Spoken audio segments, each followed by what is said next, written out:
Olá, médico na prática! Então esse é mais um vídeo com a proposta diferente de compartilhar e aplicar conhecimento na prática com médicos e futuros médicos.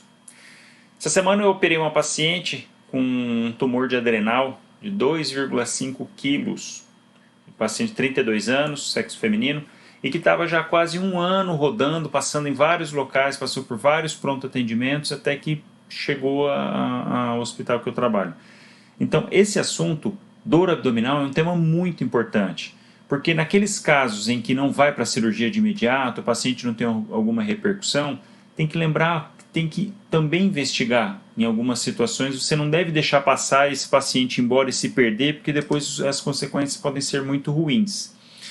Então vamos falar um pouquinho de que forma a gente vai conduzir isso de maneira bem prática, bem tranquila para o local que você tiver seu atendimento, ou no internato, ou depois de formado. E aí, assim, você tem que estar bem tranquilo para atender dor abdominal. Mas para isso você tem que estar com a sequência do atendimento já na cabeça, de uma forma bem prática. Para isso, vamos fazer o seguinte. Chegou o paciente com dor abdominal. O que você tem que levar em conta? 3 coisas. É isso que tem que ter na cabeça para o resto da vida.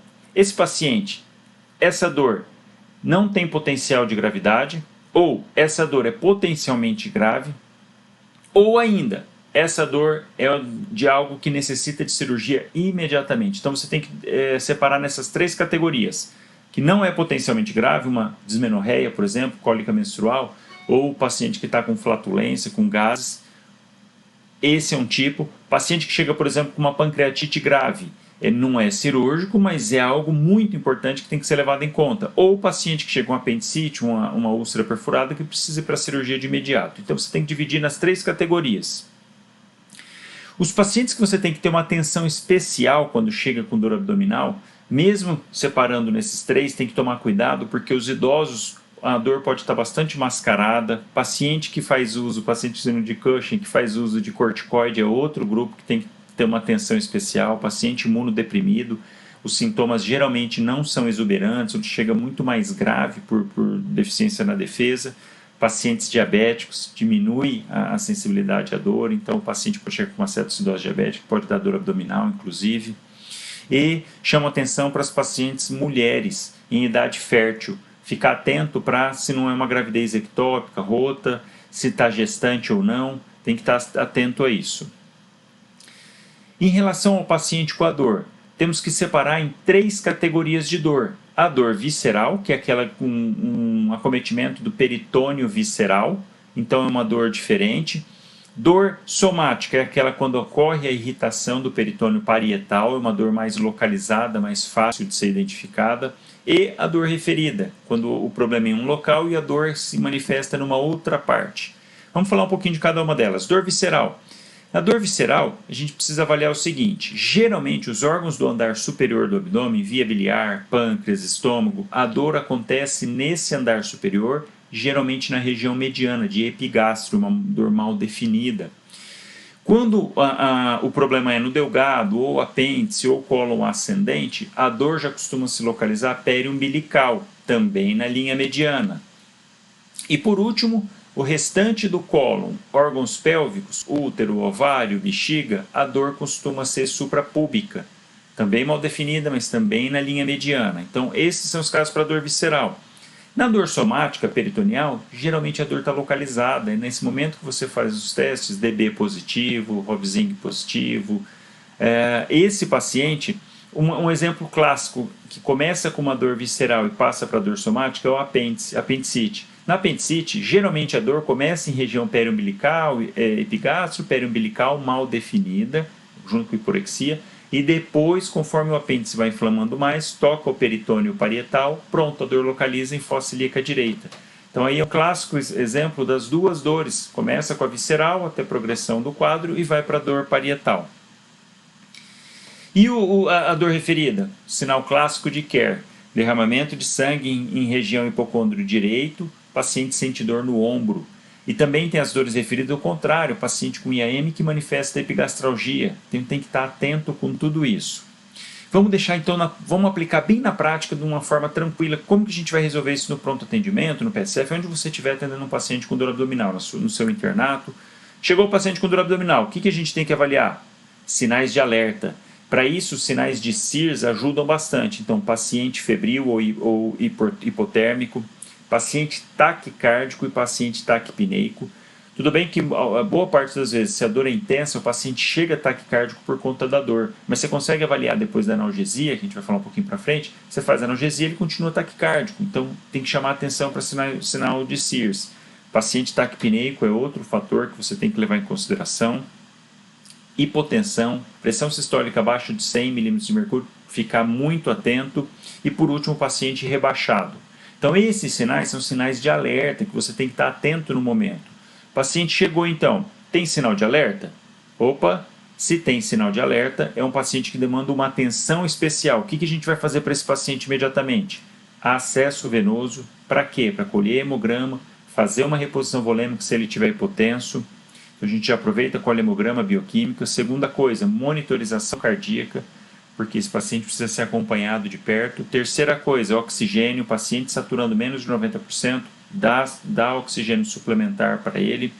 Outra coisa, se você já está suspeitou, o paciente já chegou com sinal de alerta, está com foco abdominal a princípio, o que você tem que fazer? Antibiótico. Para quem não viu, tem um vídeo de sepse que eu fiz, que tem o pacote de primeira hora. Se você não viu, aproveita para entrar lá para ver, que é muito importante. Você não pode perder tempo. Então, dentro da primeira hora, já tem que iniciar o antibiótico para esse paciente.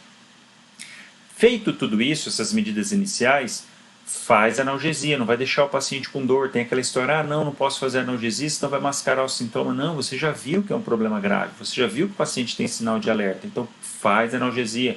Analgésico comum, pode partir para opioide, morfina a dose 0,05 mg por quilo, você pode fazer a cada 20 minutos até a dor desse paciente melhorar.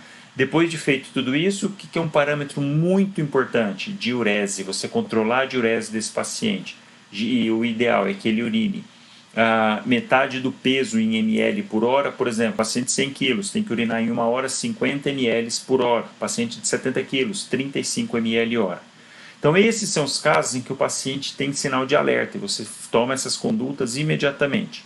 E quando o paciente chega sem sinal de alerta, tem a dor abdominal, mas não tem nenhum sinal daquele de alerta, esse paciente então você vai continuar com a história clínica, colher uma história mais detalhada, tudo, partir para o exame físico para ver a localização da dor, saber se é agudo, se é crônico, e aí então poder medicar esse paciente. Se é algo que você acha que não tem potencial de gravidade, uma dismenorreia, dor cólica menstrual, você medica e não precisa pedir exame. Se melhorar a dor, ótimo. Caso não melhore, aí você vai partir para a investigação. Então, qual o exame que a gente pede quando a gente parte para a investigação? Nesse paciente que você faz analgesia e não melhora, ou naquele que chega com sinal de alerta? Hemograma e bioquímica. Lembrar em mulher, pedir teste de gravidez, que é bastante importante, tá? Não se atentar a isso, mulher em idade fértil. Raio-X de abdômen agudo. Isso qualquer lugar que você tiver é para ter, o ideal é que tenha. Você faz um raio-x de tórax e abdômen, em pé e deitado. Isso vai te ajudar bastante. Caso no local que você esteja tenha ultrassom, você solicita um ultrassom. Se tiver ultrassomzinho no leito, se você tiver capacitado, você pode fazer para ver se tem, por exemplo, líquido livre na cavidade. E se for um local que tenha tomografia, você leva esse paciente para a tomo depois de ter estabilizado. Naquele caso, os pacientes com sinais de alerta, você estabiliza primeiro. Porque a gente vê muito isso.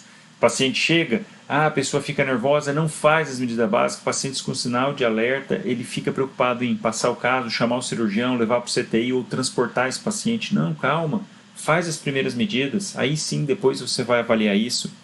E olha, esse é um assunto para um outro vídeo, abdômen agudo perfurativo, mas aqui só para ilustrar, ver, olha isso daqui, ó, é o famoso pneumoperitônio. Essa linhazinha que a gente está vendo é o diafragma, e aqui é ar entre o diafragma e o fígado. Tá? Então aparece dessa forma, um outro exemplo aqui, ó, o outro pneumoperitônio. Do lado esquerdo, junto do estômago, dá para ver nesse caso também. Nesse já fica um pouquinho mais difícil, mas dá para ver que tem pneumo. Teve pneumo? Cirurgião, de imediato, porque esse paciente precisa operar. Outra coisa que a gente pode ver no raio-x de abdômen é a distensão de Delgado, clássico empilhamento de moeda aqui. Outro caso, aqui níveis hidroaéreos, ó, isso é um nível, aqui tem líquido e você vê ar dentro da alça. É um caso também de abdômen agudo obstrutivo. E eu trouxe para ilustrar também o vídeo alguns casos de pacientes que eu operei. Essa paciente aqui a gente está vendo o útero e aqui o ovário. Ela teve um cisto de ovário roto, está com líquido livre na pelve. Passou o vídeo, fez o diagnóstico. Esse outro caso, paciente com dor já há algum tempo e teve uma agudização da dor. Era um tumor de ovário, 12 centímetros, um disgerminoma, que ele teve uma rotação, não chegou a isquemiar, mas deu dor mais aguda. Operei, era um tumor de ovário. Outro caso aqui, ó, cólon transverso com um tumor estenosante no cólon transverso, paciente evoluindo com abdômen agudo obstrutivo. E aqui trouxe um vídeo para vocês, num caso também que eu operei, fiz uma colectomia esquerda e no 40º pós-operatório evoluiu com abdômen obstrutivo. Entrei por vídeo, ele estava com uma alça, fez uma hérnia interna. E aqui a gente observa bem, ó, puxando a alça de volta para cá para poder desobstruir. Esse é um caso também de abdômen agudo, né? Paciente com dor. Outro caso, as famosas bridas. O paciente tinha uma dor crônica também, uma dor pélvica crônica, e foi inventada a hipótese até de um endometrioma ou de um tumor de ovário. Na verdade, ela tinha bastante aderência. Aqui de um lado estava grudado no seco e do outro nos órgãos pélvicos, principalmente no ovário esquerdo. E aí soltou, liberou brida, pronto, resolveu o problema. Então é isso. Vamos para o nosso checklist, que é o que tem que ficar na cabeça certinho, no esqueminha, para poder atender esse paciente que chega com dor abdominal da melhor forma possível. Chegou o paciente, tem sinal de alerta? Quais sinais que a gente busca? Hipotensão, taquicardia, taquipneia, febre e rebaixamento de nível de consciência. Teve algum desses sinais? Opa, vamos partir para acesso venoso, vamos monitorizar, oxigênio se for preciso, antibiótico imediatamente antes da primeira hora, a analgesia, não vai deixar esse paciente com dor, e controle de diurese. Principalmente naquele que você precisa fazer reposição volêmica, tem que controlar a diurese dele depois. Se o paciente chega sem sinal de alerta, você continua o exame físico, faz sua anamnese bem feita, histórico, e parte para a analgesia. Nos casos que for pedir exame, nesse paciente com dor refratária ou no paciente que chegou com sinal de alerta, você vai pedir hemograma, bioquímica, lembrar do beta-HCG, raio-x de abdômen agudo. Se você estiver num local que tem ultrassom e tomografia, ótimo, primeiro estabiliza o paciente, depois faz. E por último, aí sim, o paciente estabilizado, você já fez a reposição volêmica, você já fez o antibiótico, você já fez a analgesia, aí você pode ou transportar esse paciente, se estiver num local onde não tem um suporte, você transportar, passar para o CTI de uma forma mais tranquila.